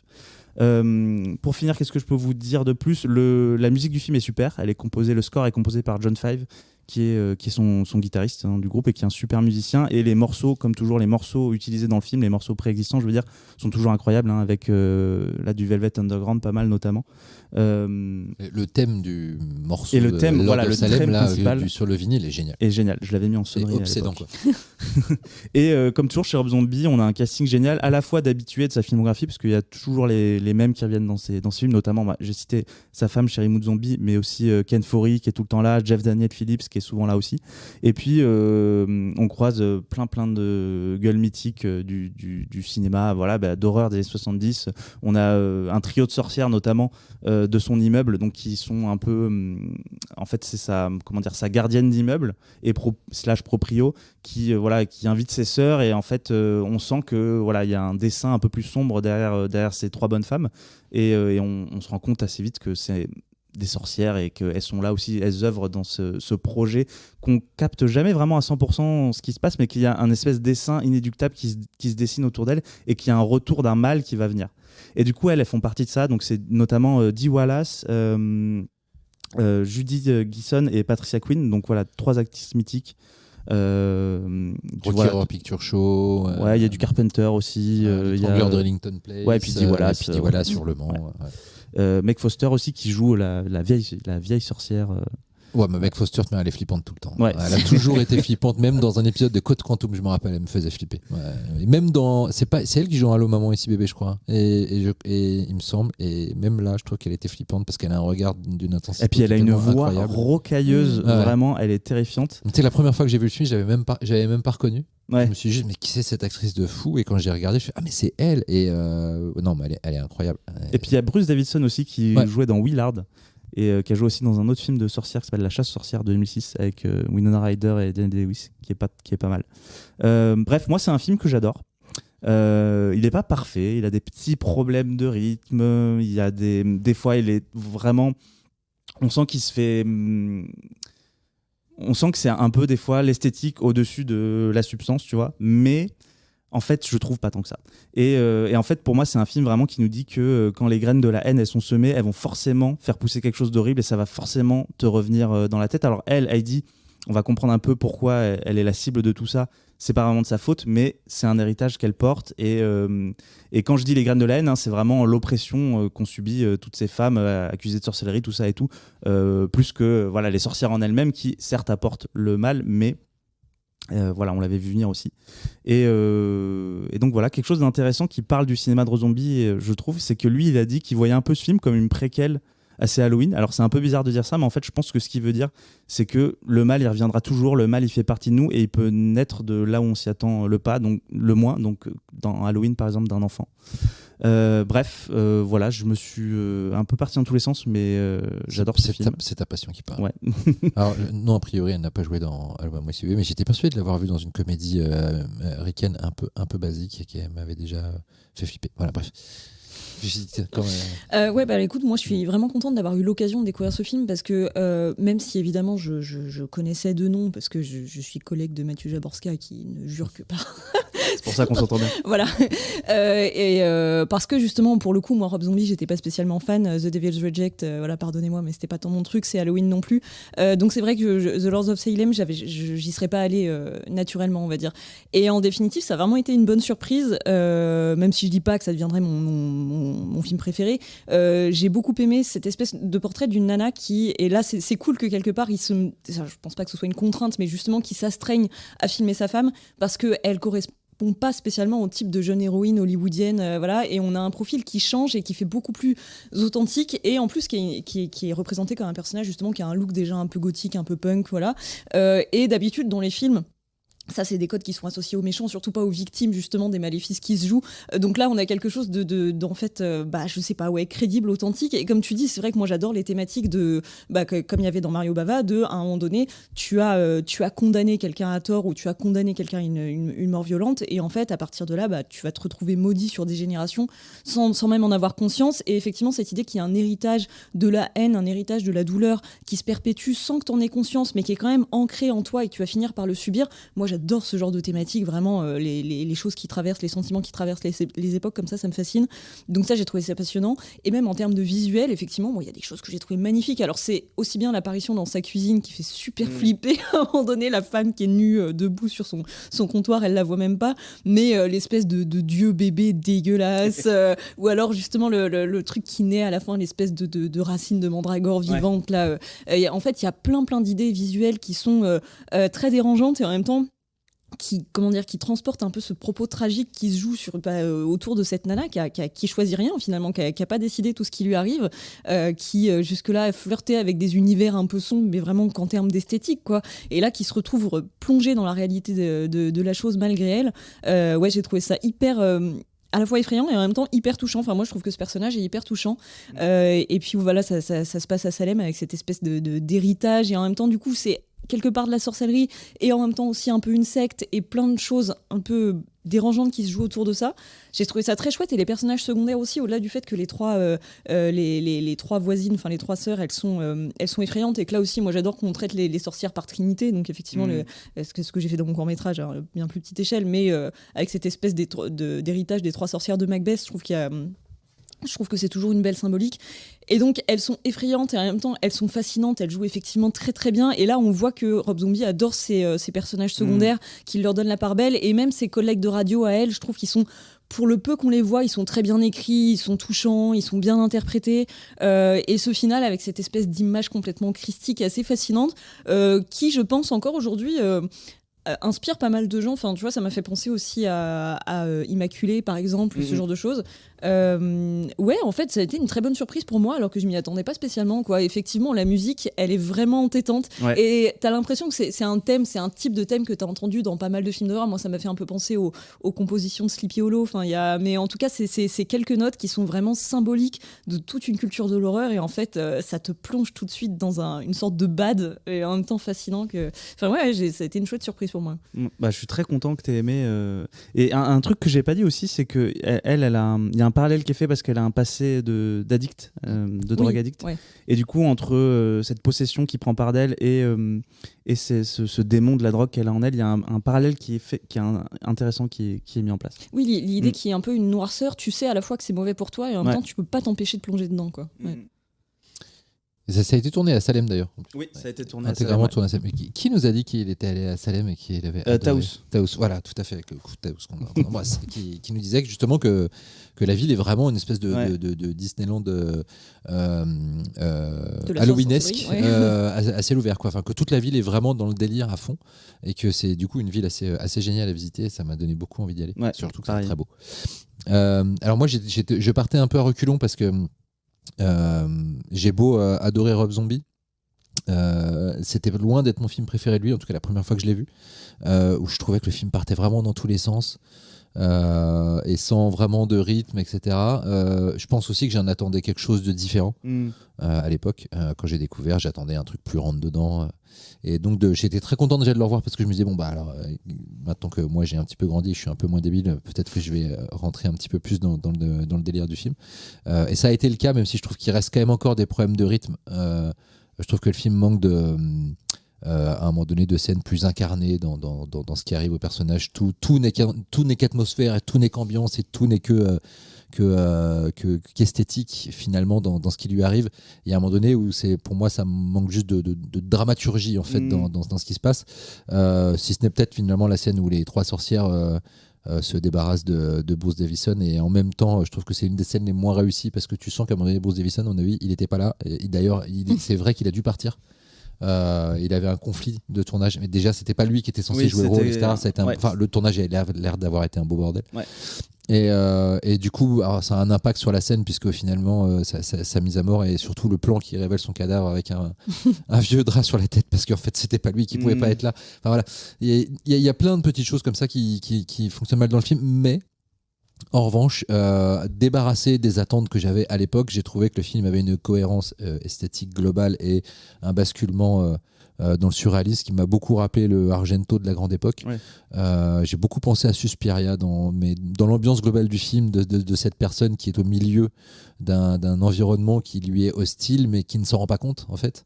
Et beaucoup à Inferno aussi, et qui va en devenir la victime. Et à ce niveau-là, je trouve le film qui a vraiment une super ambiance. J'adore aussi la relation entre le DJ, son collègue, qui est clairement amoureux d'elle. Enfin, tu sens qu'il elle y est très touchante cette relation. Soit il y a eu quelque chose, ou soit il y a quelque chose depuis longtemps qui n'a jamais abouti vraiment, mais qui est là. Et d'ailleurs, lui, c'est clairement l'acteur Jeff Daniel Phillips, il a clairement un look de Rob Zombie. C'est Rob Zombie, bien sûr. Il a une longue barbe et les cheveux avec poivre et sel. Et comme de toute manière Rob Zombie fait ses films chacun de ses films est une déclaration d'amour à sa femme. D'ailleurs je trouve que c'est assez beau et assez unique comme relation cinématographique à l'écran entre un réalisateur qui met sa femme dans tous les films, juste pour montrer à quel point il la trouve extraordinaire. Elle jouait notamment la mère de Michael Myers dans Halloween, et elle était incroyable et d'une tristesse. Je trouve que elle est très bien dans Lord of Salem, mais je trouve que son rôle de maman de Michael Myers, elle est tellement touchante et complexe en une moitié de film en plus, parce qu'elle est là qu'une moitié de film, mais ça c'est En tout cas, c'est pas une immense actrice, mais il y a eu des films de Rob Zombie notamment où je l'ai trouvé assez borderline dans le jeu, mais là, que ce soit dans l'Halloween ou dans celui-ci, je trouve qu'elle est vraiment très juste. Et en plus, on est habitué à la voir chez Rob Zombie avoir des rôles de femmes overpowered, qui dominent les hommes, qui massacrent à peu près tout le monde et qui sont des espèces d'électrons libres. Donc on a moins l'habitude de la voir dans ce côté un peu fragile. Et elle le joue très très bien. Et donc voilà, je trouve que le film est blindé d'idées assez géniales. Esthétiquement, je ne me rappelais pas que c'était aussi beau. Notamment, je trouve tous les plans dans le couloir de la résidence avec les travelling vers la porte de l'appartement numéro 5. Je trouve que la première scène où elle est attirée dans cet appartement, où la porte est entrouverte, donc il y a une lumière rouge qui sort et il y a une espèce de croix du Christ en néon, et derrière elle, donc elle est hypnotisée par ça, et derrière elle il y a une silhouette, une créature, on dirait le Bigfoot, mais une grosse créature poilue. Et je trouve que la scène, elle est magnifique, et elle veut dire beaucoup de choses sur ce mal qui est tapis, et ça y est, qui arrive et qui s'apprête en fait à la gripper, quoi. Ouais, mais c'est mental, quoi. Non, vraiment, il y a plein de passages qui sont vraiment magnifiques et qui font que j'ai revu le film à la hausse. Sans quand même être complètement convaincu justement par ce rythme qui fait que je reste un peu extérieur à ce qui arrive à l'héroïne à cause de ça. Mais tu sens un peu le manque de budget des fois aussi, je trouve, notamment sur la séquence finale. Moi, ça m'a toujours un peu perturbé qu'il y ait quasiment personne dans la salle de concert alors qu'il devrait y avoir potentiellement plus de femmes. En fait, il y a les femmes de Salem qui sont les descendantes oui. Donc finalement, c'est pas tant que, ça me choque pas tant que ça. Le seul truc qui a un peu vieilli, parce que le film n'a pas vieilli, mais sauf la scène d'hallucination à la Ken Russell, où il y a des effets Photoshop. Moi j'aime bien, mais c'est assumé. C'est assumé, mais je trouve que ça fait très au-delà du réel. Ça fait très au-delà du réel, mais dans au-delà du réel, c'était du 100% analogique. Là, il y a des petits triturages pas ouf sur des visages où j'ai l'impression que quelqu'un a pris l'outil doigt de Photoshop et a tiré les yeux comme ça avec un grand coup de souris et enregistré ce qu'il était en train de faire. Et c'est dommage parce que je trouve que ça vient. Le film a à ce moment-là une espèce de pinacle et de climax. Esthétique et émotionnel et horrifique qui fait que tu es censé être vraiment dedans, et moi il y a ces petites fautes de goût qui ont beaucoup vieilli, qui me sortent un petit peu du truc, c'est un peu dommage, mais non. Et j'aime bien la façon dont il utilise la figure de la sorcière, parce que justement c'est pas ni tout noir ni tout blanc, je veux dire, on n'est pas dans la sorcière 100% maléfique du Bava, on n'est pas dans la sorcière complètement émancipatrice, on est quand on voit les flashbacks de leur sabbat, etc., le truc avec le bébé, on se dit quand même, oui bon, c'est certes elles vivent leur délire et pourquoi pas, mais elles ont l'air d'aller un peu loin dans le truc quand même, donc super méchante cette scène où la meuf elle crache au visage du bébé. Et donc à la fois voilà, je trouve qu'il y a cette ambiguïté de la figure de la sorcière qui fait que c'est pas non plus un film tout blanc ou tout noir sur vous avez fait du mal à des vos ancêtres ont fait du mal à des femmes qui n'avaient rien fait de mal, et que la folie est un petit peu chez tout le monde, et que globalement, mais de toute manière c'est aussi toujours une Amérique qui l'a représenté comme ça. Rob Zombie, je veux dire, quand tu regardes ces films, t'as quand même l'impression que l'Amérique elle est malade, tout le monde l'est, quoi, que de ceux qui détiennent l'autorité, de ceux qui détiennent l'autorité et à ceux qui veulent vivre en marge, tout le monde est un petit peu fucked up. Et donc mais ce que j'ai bien aimé, c'est que du coup c'est un film qui sort de son univers white trash, complètement, mais qu'en même temps il ressort quand même toujours le même constat sur l'état de l'Amérique, et peut-être même globalement sur l'état des sociétés modernes, mais je trouve que c'est le film dans lequel c'est le plus subtil, et je trouve ça vachement intéressant d'avoir pris la figure de la sorcière et de ne pas avoir abondé dans l'un ou l'autre des clichés de la sorcière, et d'en avoir fait cette figure qui est très ambiguë. En fait, il a une sorte de patriotisme ironique, je trouve, c'est-à-dire qu'on sent que son pays le fascine, mais il est très critique aussi, bien sûr. Mais par contre, il y a aucun jugement sur ces personnages monstrueux, et tu sens qu'il les adore, notamment surtout dans sa trilogie sur la famille Firefly avec Devil's Reject et compagnie. On sent que on voit que c'est des monstres humains, mais il les aime d'une certaine manière et il ne les juge jamais, et il montre aussi en quoi c'est le résultat d'un pays qui va très très mal, quoi. Mais effectivement, c'est cet amour qui sauvait Three from Hell, qui est un film que beaucoup ont détesté, que moi j'aime bien. Ouais, je voulais parler un peu de la suite de sa carrière après Lord of Salem. D'ailleurs, juste avant, il a fait un film d'animation qui a été aussi un petit four, mais qui est très cool, c'est El Superbisto, adapté de comic book sur laquelle il avait bossé aussi. Et donc voilà, c'est vrai qu'après Halloween 2, sa carrière elle va faire que chuter, parce que, alors pas forcément en termes de qualitatif, un petit peu aussi sur certains films, mais aussi au niveau du public, en fait, il va perdre un peu son aura et ses succès. C'est-à-dire que Lord of Salem, c'est un four, les retours en festival, ils sont catastrophiques. Et du coup, le film est sacrifié, sorti en DTV en France. Je crois que alors Devil's Reject est sorti au ciné, Halloween le premier aussi, et sinon le reste c'est que du DTV de sa carrière. Et donc voilà, le film Lord of Salem est un four, il est très mal distribué, tout ça, à tel point que son film d'après, 31, il le fait en crowdfunding, il demande, une partie du budget est financier, moi j'y avais participé d'ailleurs, et du coup il le fait en crowdfunding, et c'est pareil, c'était un film que j'attendais beaucoup, qui m'avait un peu déçu. C'est pas un très grand film, 31, c'est plutôt fun, mais c'est assez oubliable. Et après ça, donc il a annoncé Three from Hell, donc le dernier volet de la trilogie, donc Maison des Mille Morts, Devil's Reject, Three from Hell, qui n'était pas prévu, mais qui décide de faire parce qu'il a enfin une idée, il a une envie d'y retourner. Et donc moi j'ai été excité comme un barjot par l'annonce de ce film, vu mon passif avec Devil's Reject, et c'est vrai que j'avais beaucoup aimé, tout le monde avait détesté. Moi, je trouve le C'est film très imparfait. très hein. cool. C'est assez imparfait, mais je prends un pied pas possible. Je pense parce que je suis déjà conquis avant de partir dans la bataille. Mais Oui, puis aussi parce que lui, son amour pour ses personnages, il est toujours là. ouais. Il est toujours, on le voit toujours à l'écran et ça fonctionne toujours autant. Si tant est qu'on aime ses personnages autant que lui. ouais. Et puis son dernier film en date, qui pour moi est catastrophique, c'est The Monsters. Ouais. Donc ça, Là, on comprend c'est pas, très là. dommage parce que en plus, comprend alors pas. The Monsters, on connaît pas trop en France, mais voilà, c'est une sorte c'est une série américaine très connue, une vieille série, et c'est une À sorte la de famille famille Addams, Adams, voilà. Et il fait plein de références tout le temps dans sa carrière à cette série qu'il adore, que ce soit visuellement. Sa chanson la plus connue s'appelle Dragula, et c'est vraiment le nom de la voiture du père dans la série. Et donc voilà, c'est très cohérent qu'il fasse ce film, cette adaptation cinématographique, mais c'est complètement raté. Alors moi, je connais pas trop la série de base, hein, mais il n'y a pas besoin pour voir comprendre que c'est ce raté. Et voilà, c'est pas drôle quand ça veut être drôle. C'est moche. C'est Qu'est-ce que c'est moche. très laid. On voit les décors. Donc je sais pas ce qu'est le budget de ce film. Je vais regarder, mais en fait, c'est assez triste parce qu'il a eu un début de carrière. Ah, mais il y a assez une major en foudroyant. plus derrière, je crois, non Je crois que c'est sorti sur Netflix, en tout cas aux États-Unis. Il n'y a pas le budget sur IMDb Pro, donc je ne sais pas. Mais voilà, on sent que c'est un petit budget. On sent que voilà, en fait, plus le temps avance et moins il a de succès et d'argent. Donc c'est assez dommage quand on sait qu'à une époque, tout le monde le voyait un peu comme un des nouveaux maîtres de l'horreur. Mais bon, voilà, c'est comme ça. Moi, je suivrai toujours ce qu'il fait, j'écouterai toujours sa musique. En tout cas, musicalement, il continue. Et là, pour le coup, il a toujours du succès, c'est toujours ultra mortel. Voilà, j'ai eu des petites déceptions dans sa filmo, mais voilà, j'attends quand même son prochain film. Bah, de toute manière, ça reste déjà un réalisateur qui est un fan absolu du genre qu'il illustre, et ça, déjà, c'est assez précieux. Et puis surtout qu'il illustre avec une voix à lui. Et après, il faut clairement, il a besoin d'un attachement viscéral à ses personnages pour réussir à faire quelque chose. The Monster, c'est de surface en fait. On sent qu'il habite pas le truc. Je sais même pas si c'est lui qui a écrit le scénario.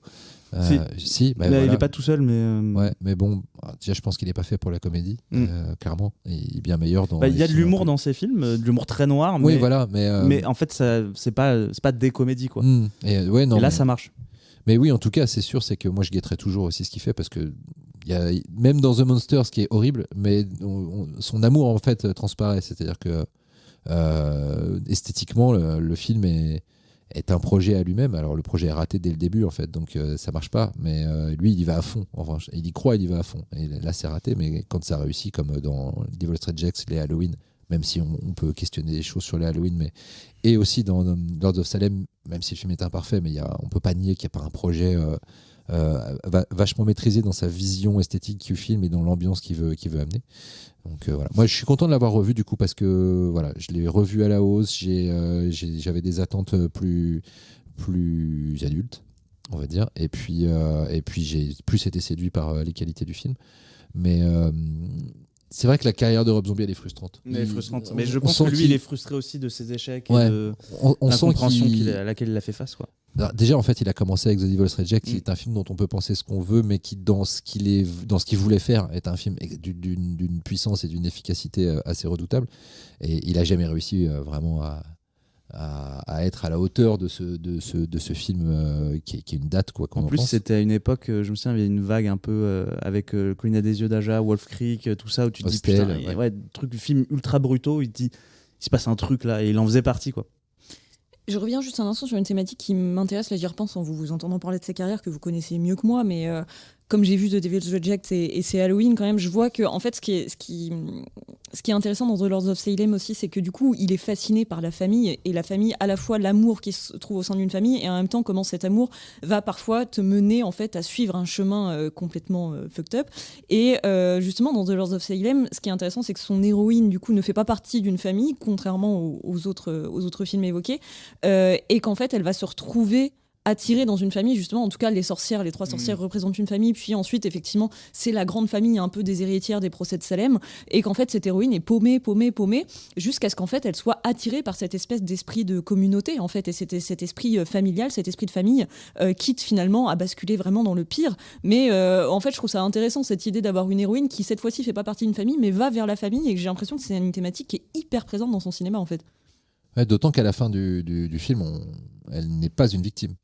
On le comprend. Elle est une victime pendant tout le film, mais au final, elle n'est pas une victime. On ne sait pas vraiment, mais parce qu'elle a trouvé cette famille. Voilà. Et oui, c'est assez intéressant parce que finalement, c'est une vengeance, mais c'est une vengeance dont elle est l'objet principal quasiment de par son arbre familial, mais qui en même temps, elle y adhère finalement. En fait, elle retourne dans le côté sombre de sa vie qu'elle avait essayé d'abandonner. Elle le trouve démultiplié et en fait, elle y trouve une renaissance. Comme le montre le plan final où on la voit à la fin de la scène du climax. Et c'est vrai que c'est un très beau parcours de personnage. Il montre qu'en fait, qu'il y a du beau dans les choses moches, et même dans la famille la plus dysfonctionnelle qui soit, donc dans The Devil's Reject, il y a quand même de l'amour, il y a quand même quelque chose. Et c'était quelque chose de difficile à encaisser d'ailleurs à l'époque de The Devil's Reject, parce que c'était difficile d'encaisser le fait qu'il nous montre pendant 1h30 des personnages faire des choses atroces, et à la fin, quand ils meurent, tu peux pas t'empêcher de. Alors déjà, c'est toute la force du cinéma de réussir à t'embarquer dans la psyché de personnage et de réussir à faire ressentir des choses. C'est un tour de force incroyable. Ouais, et c'est vrai que cette scène de fin, elle est légendaire et elle est extraordinaire, mais en même temps, tu peux pas t'empêcher après de te dire. Donc là, j'étais en train de pas de chialer, mais d'être vraiment déçu, d'être vraiment touché par la mort de crapule absolue. Ouais, bon, voilà. Devil's Reject, 2005. Voilà. Il y a prescription. Il y a prescription, mais et puis cette scène de fin est tellement légendaire que même je pense que les gens qui n'ont pas vu le film et qui connaissent un petit peu Rob Zombie savent comment ça se termine. Mais et c'est vrai que moi ça m'avait beaucoup questionné à l'époque du film, ça m'avait mis mal à l'aise de me dire qu'il avait réussi ce tour de force et que je ne pouvais pas m'empêcher de ne pas admirer cette espèce de chevauchée finale suicidaire, alors que moralement je devrais me dire que c'est bien fait pour leur gueule. Donc non, il est assez fort justement pour brouiller les frontières morales. Tu nous manques, Rob. Voilà. Reviens. Très bien. Je trouve qu'on a fait un bon petit tour d'horizon de ce qu'est la figure de la sorcière au cinéma, même s'il y avait encore pas mal de choses à dire. Moi, j'avais hésité à prendre un film que je n'aime pas. Alors pas celui qui est sur ton coude. La sorcière d'Eastwick, parce que je trouve que c'est un film qui ressemble un petit peu qui est un peu un héritier de Season of the Witch dans la façon dont il mélange le quotidien de femmes modernes un peu esselées par la société patriarcale et qui trouve un second souffle dans l'utilisation de la sorcellerie. Après, moi, c'est pas un film dont je suis très fan malgré son réalisateur que j'adore. J'avais pensé aussi Les Diables de Ken Russell, qui est un des plus grands films de sorcière. Tout à fait. J'avais pensé à Vie aussi, l'original, le russe, la version russe, qui est. Mais quand j'ai vu que tu avais pris le Bava, je me suis dit c'est pas la peine parce que c'est encore mieux. Même si Vie, c'est quand même assez extraordinaire. Black Death aussi, on avait parlé. Black Death, on avait parlé. Christopher Spies. Non, il y avait pas mal de.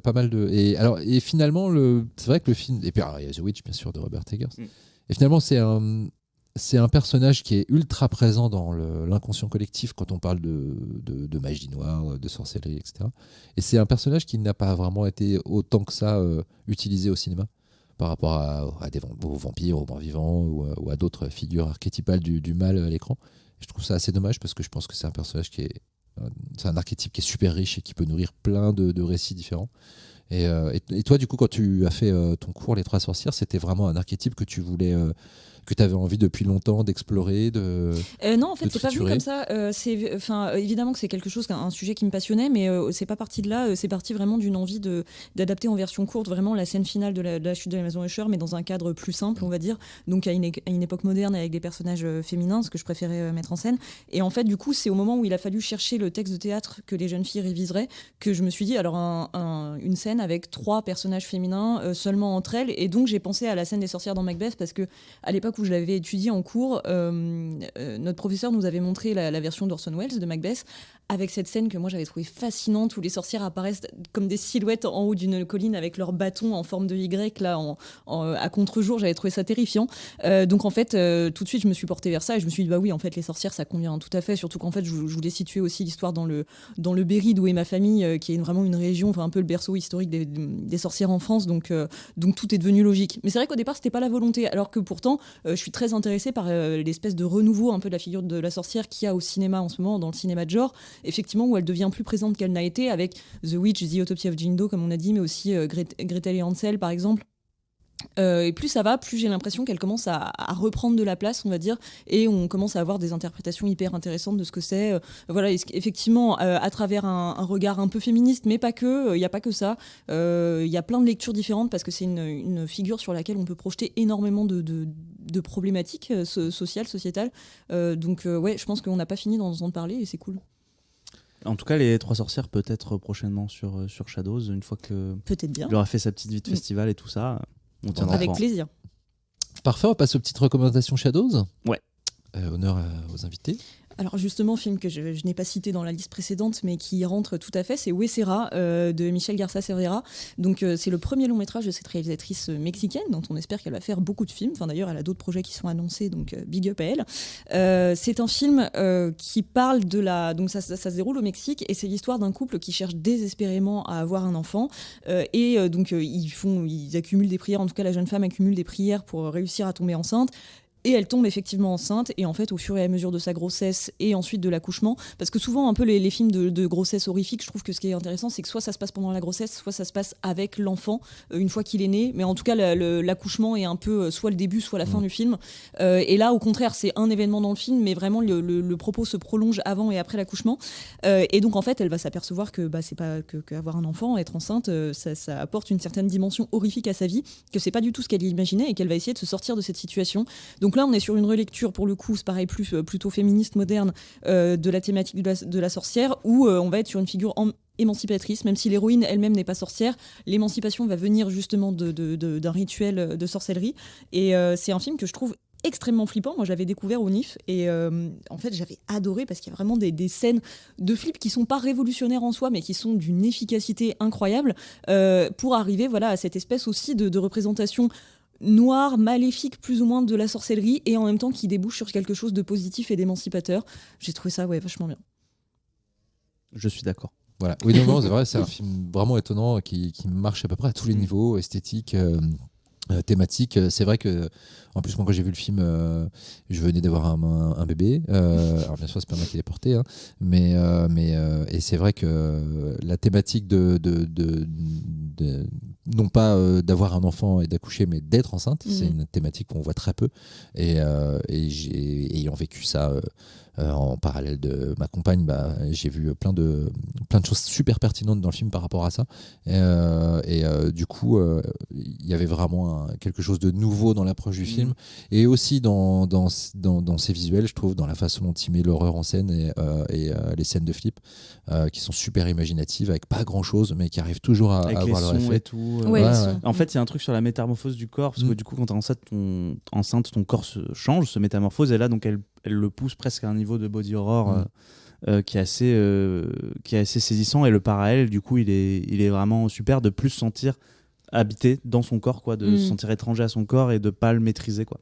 Ouais, non, vraiment très très chouette film, qui l'année où il est sorti est apparu dans pas mal de top des meilleurs films de l'année, de gros médias étrangers, et on est très content de l'avoir sur Shadows. Oui, et d'ailleurs c'est d'autant mieux qu'il soit sur Shadows, parce que à part quelques festivals, il n'a pas eu de sortie salle en France, et c'est dommage, parce qu'il le méritait. En exclu, et depuis il a eu un Blu-ray extra lucide aussi. Oui. Donc t'as fait un bonus dessus. Oui, j'ai fait un bonus. Oui, c'est ça, ouais. Donc voilà, Huesera, c'est chouette. À toi, moi, comme tu veux. Alors, petite interséance, moi, donc de façon, une fois n'est pas coutume, mais je vais vous conseiller un petit court-métrage, parce qu'il y en a plein des super sur Shadows. Et donc ça, c'est un court-métrage qu'on a sorti le jour de la Saint-Valentin, qui s'appelle The Lovers. C'est réalisé par Carolina Sandvik, qui est suédoise, que j'avais rencontrée à Courtmétrange il y a 4 ans, pour un autre film qu'elle a fait qui s'appelait... j'ai oublié. Mais du coup, ça c'était son nouveau court-métrage, qui est aussi réalisé de la même manière que son premier, c'est-à-dire c'est de la stop motion avec des marionnettes et de la pâte à modeler. Elle a un style vraiment bien à elle, qui est à la fois joli / un peu mignon, et à la fois assez flippant. Et du coup, The Lovers, on l'a sorti à la Saint-Valentin parce que, comme le nom l'indique, ça parle d'un couple, et en fait c'est sur vraiment la dégénérescence du couple au sens littéral, où on va suivre en fait un homme qui se décompose littéralement face à sa femme, en même temps que la relation se décompose aussi. C'est très joli, c'est très beau, ça dure 13 minutes. Je vous encourage à découvrir The Lovers. Pas encore vu, mais j'ai hâte de le voir. J'ai vu C'est très passer drôle des, aussi. des petites images et des petits bouts, ça a l'air assez génial. Ouais, j'aime beaucoup. Je suis très content qu'on l'ait sorti. Moi, je vais vous parler d'un film qu'on a sorti il y a assez peu de temps sur la plateforme. Alors, en fait, on a sorti deux le même jour, Evil Dead Trap et Evil Dead Trap 2, qui sont deux fleurons de l'horreur japonaise 80s et 90s, qui sont deux films très très méchants, mais on parle très souvent d'Evil Dead Trap, le tout premier, qui est vraiment un jalon un petit peu dans l'horreur japonaise et qui est un film qui a traumatisé pas mal de monde, notamment James Wan, qui a réussi quand même à tirer deux films de Evil Dead Trap, c'est-à-dire que les Saw, c'est impossible qu'il ait pas vu ce film avant de faire Saw, et puis c'est impossible qu'il ait pas vu ce film avant de faire Malignant non plus. Mais moi je vais vous parler d'Evil Dead Trap 2 parce que je trouve que le film est un peu trop souvent passé sous silence par rapport à l'impact qu'a eu le premier. Alors que c'est un film, je trouve, vachement intéressant, qui n'a pas grand-chose à voir avec le premier, si ce n'est qu'un personnage du premier apparaît plus ou moins en nom, mais on n'est pas sûr vraiment que ce soit exactement la même nature de personnage, donc c'est une fausse séquelle. Mais c'est un film alors déjà qui est réalisé par un homme assez intéressant, puisqu'Izo Hashimoto, il était co-scénariste de la version ciné d'Akira, rien que ça, et il a aussi écrit un manga assez génial, il s'appelle Coq de combat, qui est un manga de baston très très très méchant, très dur et très moralement malaisant, puisqu'on se situe autour d'un personnage qui veut se battre parce qu'il a que ça et qu'il est animé d'une rage assez négative qui le pousse juste à essayer de détruire les gens qu'il rencontre et qui va devoir faire preuve un petit peu d'humanité au fur et à mesure de son parcours. C'est un film qui avait été adapté au cinéma de façon assez décevante par un réalisateur pourtant qu'on aime beaucoup ici, dont j'ai oublié le nom, mais qui a réalisé Mad Fate récemment. Ah oui. Et voilà. Et on voit. Hein, je vais te dire. Voilà, j'ai oublié aussi le nom. Voilà, mais... et donc voilà, Izo Hashimoto, donc il réalise et co-écrit ce Evil Dead Trap 2 qui est Soi Chiang, voilà, ça va revenir. Donc Soi Chiang avait en effet fait une adaptation assez médiocre de Coq de combat, malheureusement. Bref, et donc Evil Dead Trap 2 donc raconte l'histoire d'une projectionniste, une femme très solitaire, au physique que son entourage juge ingrat, et qui ne va pas vers les hommes, qui ne va pas trop vers ses amis, même si elle a une amie qui est une espèce de journaliste ancienne idole, qui a un petit peu de succès, mais voilà, et qui va se rendre compte qu'elle est peut-être une tueuse en série, parce que de temps en temps elle se réveille et qu'elle voit qu'elle vient de tuer des gens. Alors ça c'est le début. Et alors le film est très étrange parce qu'il évolue jamais de la façon dont on l'attend. Il va dans des pistes dont on ne sait pas vraiment ce qu'elles apportent au film. Des personnages vont commencer à devenir encore plus fous que l'héroïne. Et c'est pas un film d'horreur très graphique au début. C'est plus extrêmement atmosphérique. On a l'impression un petit peu de voir du Ridley Scott période Blade Runner, un petit peu avec la façon de jouer sur les néons de la ville. Et d'une étude de caractère un petit peu presque à la Henry, Portrait of a Serial Killer, et puis de plus en plus ça évolue vers quelque chose de plus méchant, de plus brutal et aussi de plus surréaliste pour culminer vers un dernier quart d'heure d'anthologie et de folie complètement barbare. Et je n'arrive toujours pas à comprendre exactement de quoi parle le film et ce qu'il raconte. Je me demande si c'est pas un film anti-avortement, mais j'en suis pas sûr. Donc je ne sais pas si je dois vous le conseiller. En tout cas, je vous dis, essayez d'avoir ça en tête et de me dire si oui ou non c'est un film anti-avortement, parce que je suis pas encore sûr. Mais en tout cas, c'est un film très étrange, très envoûtant et qui vaut le coup d'être vu et de questionner tout le temps ce qu'il vous dit, parce que au-delà du projet esthétique, parce que le film est vraiment magnifique et ça joue très très bien. Il y a vraiment dedans il y a un film, mais je ne sais pas encore ce qu'il a voulu me dire et je suis très curieux d'entendre votre avis. Voilà. Je sais pas si tu l'as vu, Judith. Non, pas le 2. Voilà, c'est assez étonnant. Moi je l'ai vu mais il y a longtemps. D'accord. Je l'ai pas revu là. J'ai revu le 1 pour la Sorte Shadows, mais pas le 2. Mais j'avais grave kiffé. J'avais trouvé ça. J'avais été surpris à quel point c'était différent du premier. Oui, c'est vrai que ça n'a rien à voir, c'est pas du tout le même genre, mais c'est même pas le même genre de film. Ouais. Enfin, voilà. Très bien, et ben, nous sommes arrivés à la fin, on a fait notre heure 33, voilà, 3 invités, une demi-heure chacun, c'est toujours le cas. Toujours ça. Et quand il y en a 4, et ben, C'est ça 2 dure heures. sa petite demi-heure de plus.